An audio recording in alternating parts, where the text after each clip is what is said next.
Julián, bienvenido. Muchas gracias, por la visita. Al contrario. ¿Qué sensación te dejó ayer este anuncio de un acuerdo de una tregua por 2 semanas?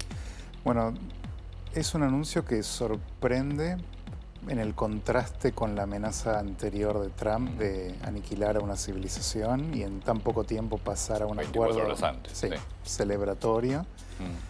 Es un acuerdo que en un sentido es un triunfo para Irán porque el régimen prevalece, quedó seriamente golpeado con sus capacidades militares muy degradadas, su programa nuclear seriamente estropeado, pero el régimen sobrevivió.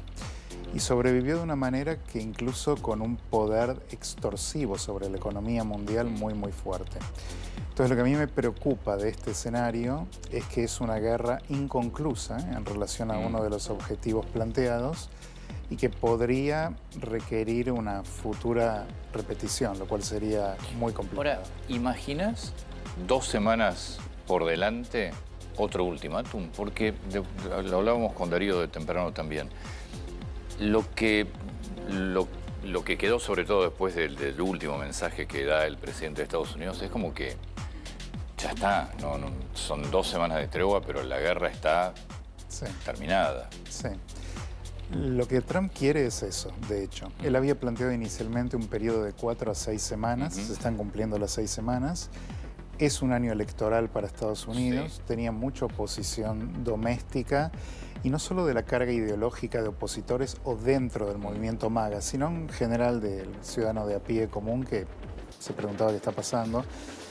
Y la guerra no tenía señales de que iba a terminar cortísimamente. Entonces creo que él decidió cerrarla y sin ánimo de retorno próximo, por supuesto. Pero a la vez, los planteos que hace Irán en su presentación de 10 puntos son, a mi modo de ver, bastante inaceptables para la mirada de Washington. Por eso hay que ver qué pasa en estas 2 semanas. Y sí, habrá que ver. Incluso hoy mismo Kuwait y Emiratos Árabes Unidos reportan misiles, drones sobre su espacio aéreo, con lo cual es raro que también esté ocurriendo eso. Julián, y obviamente uno de los objetivos que se había planteado Estados Unidos en la guerra, y es una de las razones por las cuales daría la sensación de que Irán está ganando, es desarmar por completo el programa nuclear iraní. Desarmar el programa nuclear iraní requería de mínima recuperar los 440 kilos de uranio enriquecido que seguía en Irán. Quiero que veamos lo que acaba de publicar Donald Trump, porque se refiere específicamente a eso y te quiero preguntar qué lectura haces vos de esto. Estados Unidos colaborará estrechamente con Irán, país que, según hemos constatado, ha experimentado un cambio de régimen muy productivo, insiste con esta idea Trump. No habrá enriquecimiento de uranio, esto resaltado. Irán, hasta antes de la guerra, decía que iba a querer mantener el enriquecimiento de uranio. Bueno, acá Trump asegura que no va a haber más enriquecimiento de uranio. Y Estados Unidos, y esto es lo importante, en colaboración con Irán, desenterrará y eliminará todos los restos nucleares enterrados a gran profundidad. Estos restos se encuentran, bueno, esto bajo estricta vigilancia. Eso te cambia un poco. Esto daría la sensación, digo, cambia un poco la lectura si es que esto efectivamente que plantea Trump se cumple. Bueno, se tiene que cumplir y primeramente cambio de régimen no hubo. La prueba más concreta la tenemos ayer mismo cuando el régimen envía civiles a proteger puentes que Trump anunció que iba a atacar, lo cual es un crimen de guerra, además de una inmoralidad, ¿no? Mandar a su población civil a quedar expuesta a fuego enemigo. Entonces, cambio de régimen no veo. Uranio enriquecido, esos 440 kilogramos que dan para unas 11 bombas atómicas en caso de que se procesaran, están bajo tierra de una instalación nuclear que fue bombardeada, con lo cual tendrán que coordinar con Irán. E Irán está declarando que no va a entregar ese uranio y que no quiere renunciar, de hecho, a su programa nuclear, que se sospecha tiene la dimensión militar. Entonces, acá el punto que quiero marcar es, sí, Trump está bien lo que plantea y que las dos partes están presentando condiciones. El punto es si van a llegar al acuerdo para sostener el Pero ¿y si no se llega a un acuerdo? Bueno, es excelente pregunta. La verdad no hay una respuesta clara a eso porque quien está en la Casa Blanca es Donald Trump, que inició la guerra con una sobreconfianza en las capacidades de poder llevarla a una conclusión exitosa, al menos en el plazo que él se planteaba o con los recursos que estaba dispuesto a usar, digámoslo así. Y no creo que quiera volver a otra guerra, con lo cual esto le ata bastante las manos y estas declaraciones de Trump de que ya hubo cambio de régimen y de que la guerra es una gran victoria, son un poco indicativas de que quiere cerrar el asunto. Ya está, claro. ¿No? Ahora, ahí vayamos al contrafáctico. Sí. Y es lo que parecía anoche, que es Estados Unidos se mete en una guerra ya más prolongada. ¿Qué factibilidad tenía de éxito esa guerra, digamos, imaginamos incluso con operaciones terrestres mucho más amplias? Sí. ¿Qué factibilidad tenía de, en un plazo de meses, lograr cumplir los objetivos? Ok. No soy experto militar. Lo que te digo desde el análisis político, mi sensación es que una megapotencia como Estados Unidos frente a una potencia mediana como Irán, a su vez con la ayuda de Israel, que es una potencia militar regional, yo creería que podían prevalecer militarmente estos dos países sobre Irán. Y de hecho quedó claro, porque tenían superioridad aérea completa y degradaron muy seriamente sus capacidades militares, además con eliminaciones selectivas de liderazgo absolutamente impresionantes. El tema acá es que Irán encontró en lo que se puede llamar una guerra asimétrica, no es estrictamente asimétrica porque es convencional, pero digamos, el punto de estrangulamiento de la economía mundial a través del Estrecho de Hormuz. Y esto le dio la llave para presionar a Estados Unidos, que tiene responsabilidades globales que Irán no tiene, o que Israel no tiene, de hecho. Pero ¿y por qué no fueron sobre ese punto? Porque, digo, sí, hoy se ganó Irán en ese punto. Sí, esa la ganó Irán claramente, sí. Lo que acá faltó fue o bien la destrucción de la isla Karg, pero que esto hubiera alterado a los mercados internacionales. Sí, por un tiempo. Por un tiempo, y hubiera antagonizado a China, que es otro actor que creo que está siendo tenido en cuenta.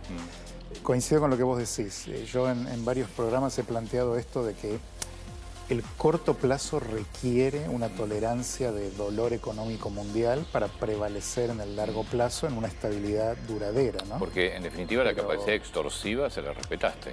Sí, se la respetaron, tristemente. Y, de hecho, Irán está planteando no solo reparaciones económicas de guerra, sino el derecho a controlar y cobrar el paso del Estrecho de Hormuz, lo cual es un estrecho internacional, ¿no?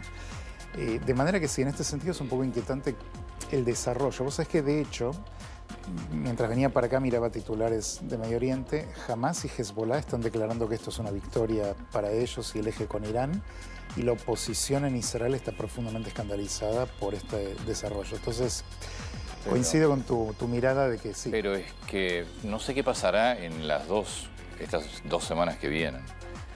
Está claro que Irán va a decir que ganó y Estados Unidos va a decir que ganó. Sí. Pero si vos no ves una normalización del tráfico marítimo en el estrecho sin control de Irán, si no ves el tema que ahora marca Trump sobre el uranio enriquecido, es muy complicado pensar que voy hacia atrás. ¿Y entonces para qué fueron estos 40 Absolutamente, días? estoy totalmente de acuerdo. Acá hubo un planteo de objetivos militares iniciales que hoy no está cumplido. Lo que esta guerra permite, paradójicamente, es que cada una de las partes declare victoria según define la victoria. Para el régimen iraní la supervivencia ya es una victoria y controlar Hormuz. Y para Estados Unidos, retóricamente, puede plantear lo que está diciendo Trump y clamar victoria. Obviamente que en el análisis más concreto vemos que no es así. Pero vos le dejaste además Primero tienen su recurso de siempre del petróleo. Le sumás un recurso nuevo que es hasta que cobre el peaje. Exacto.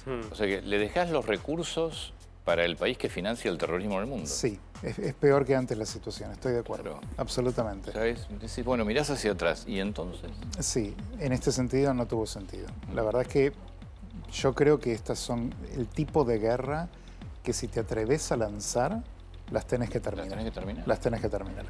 Y esta conducta errática de Trump sí se complicaba, yo entiendo eso. Claro, mi pregunta es si no corrías el riesgo de, para terminarla, Irak, Afganistán, Vietnam, donde la lógica fue, para terminar esas guerras sigo mandando tropas y me sigo metiendo y me sigo enterrando en el pantano y la guerra no termina nunca. Digo, sí. ¿No era este también un escenario posible? Pero ¿qué tenés hoy de diferente?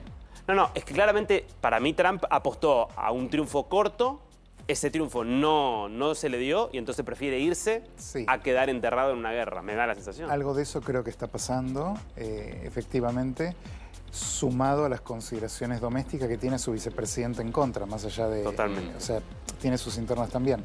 Pero en términos concretos de evaluación bélica y política, hoy Irán prevalece en una guerra envalentonado. Por eso estas demandas maximalistas, porque dice, pude con Israel y con Estados Unidos, no me derrocaron. Y por otra parte, sí es verdad que lo que hubiera requerido una victoria más contundente, digamos, una victoria, es tropas en el terreno. Es un país de 90 millones de habitantes, casi 2 millones de kilómetros cuadrados. Está bien, pero pará. Pero eso vos lo sabías antes de empezar la guerra. Sí, sí, no es que te enteraste ahora que empezaste. Lógico. Yo creo que creyeron que el régimen estaba más débil de lo que estaba. Acá eso por un lado, y por otro lado me parece que está la consideración política doméstica, que Irán no tiene. Esta es otra gran diferencia, ¿no? Irán reprime al pueblo y sigue adelante con sus objetivos y ya está. Estados Unidos tiene que dar cuenta a la población y más en un año electoral y a sus aliados. Por eso antes marqué que las responsabilidades internacionales de Irán y de Estados Unidos no son las mismas. Sin duda. Y Trump intentó a lo largo de toda la guerra dar dos mensajes que fueron muy confusos, un poco por su personalidad y un poco por lo que quería hacer, que dialécticamente era imposible. Amenazar a Irán y calmar a la economía mundial. Y en simultáneo no podés decir la guerra va a terminar en 1 minuto y medio y los mercados se calman, pero esto envalentona a Irán. A Irán decirle voy a aniquilar la civilización persa, esto es lo que es la economía. Ahora, evidentemente los mercados están creyendo que esto se terminó. Los mercados son de corto plazo en un sentido. Sí, pero no, es una caída muy fuerte. Sí, es fuerte. Un derrumbe muy fuerte. Ya no llega a ser especulativo. Es como, bueno, listo, se terminó. Porque si no, te cae $18. Es mucho, es verdad, pero ten en cuenta que viene de aniquilación de una civilización a cese de fuego enseguida. Creo que desde ahí hay una especie de alivio. Si lo ves, volvió al nivel en el que estaba la semana pasada, antes del discurso que daba Trump, donde se esperaba que Trump anunciara que la guerra se terminaba. 90 y pico. Estaba en ese nivel hace exactamente una semana y sube cuando Trump da señales de que se dirigía a prolongar la guerra. Yo creo que hay algo de lo que vos decís, Julián, de que los mercados tienen una mirada de corto plazo que no están viendo, che, pero pará que estás dejando ahí una amenaza que es un problema a largo plazo. No, eso es un análisis político aparte que obviamente es un problema grave. Es un problema grave. Las guerras inconclusas te terminan magnetizando permanentemente, ¿viste? Este es el problema. Bueno, para muchos Irak, la primera guerra del Golfo fue una guerra inconclusa que concluye con la otra. Que de alguna forma termina con la otra. Los futuros que se están operando son todos a la baja. Sí, hoy hay un optimismo. No, pero es que yo lo que digo es que el análisis que hace es que no ve que hay un riesgo a largo plazo. Evidentemente, la posibilidad de que esto vuelva a desatarse en guerra, me parece que no es grande. Coincido. Trump, de momento, la lógica es impecable, porque si no tuvo, llamemos los cojones, de terminarla cuando estaban con todos los aviones ahí arriba, volver a iniciarla es poco probable. Y esto significa políticamente y geopolíticamente, primero, una inquietud enorme para los países árabes sunitas que fueron atacados y que son aliados de Estados Unidos.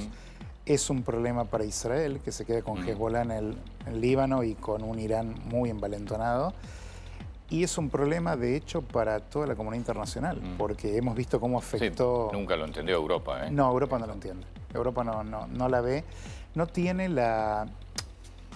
Primero que no tiene la voluntad militar de involucrarse en conflictos. Tras las 2 guerras mundiales del siglo XX quedó con un pacifismo que emerge de un trauma importante. No resuelve sus propios conflictos internos. No resuelve los internos, tiene divisiones. Muchos de los conflictos internos son producto de esto, ¿eh? Sí. Te quiero decir, no los ataca dentro del país, no los va a atacar afuera.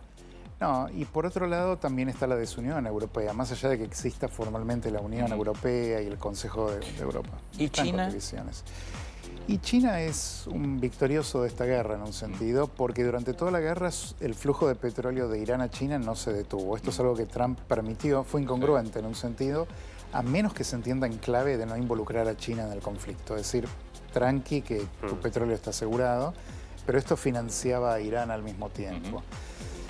Creo que China además vio que Estados Unidos, enfrentado a una potencia mediana, tuvo que replegarse y esto lo puede envalentonar a China en sus ambiciones con Taiwán o simplemente en calibrar hasta dónde llega Trump. Y esto es con Trump, que es un presidente fuerte. O sea que si llega a haber un presidente más débil, habría que ver qué cálculo hace a su vez Beijing, ¿no? Julián, perdón, no. Sí, no, y me parece que en este sentido el eje revanchista, que es Irán, China, Rusia, Corea del Norte, lo van a ver como un triunfo y por un lado un temor a la capacidad de Estados Unidos y a su poderío militar que quedó en evidencia, que es muy fuerte, y la voluntad de ir a la guerra, cosa que marcó Trump, a diferencia, digamos, de otros presidentes de Estados Unidos, pero por otro lado la retirada temprana, inconclusa de una guerra que no logra los objetivos centrales, bueno, los puede generar esta sensación de victoria opositora. ¿Cómo ves el papel de Pakistán, que es un país que en los grandes medios se menciona poco, pero que demuestra una vez más ser un actor geopolítico clave en esta región, ¿no? Bueno, Pakistán es un país nuclear, para empezar a hablar. Es una potencia islámica sunita, no chiita como Irán, pero no es árabe, al igual que Irán, con lo cual ahí, y está un poco en la lejanía del Medio Oriente, en la periferia, digamos, no es más asiático.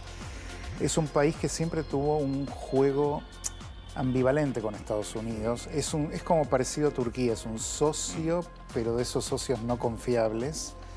Y emerge claramente con un reposicionamiento global importante a expensas de la India, que es un competidor propio más aliado a Israel y Estados Unidos y a Europa. Entonces creo que la emergencia de Pakistán de alguna manera también empodera un poco la posición iraní global. Profesor, muchas gracias. No, a ustedes. Por favor, un placer. Gracias.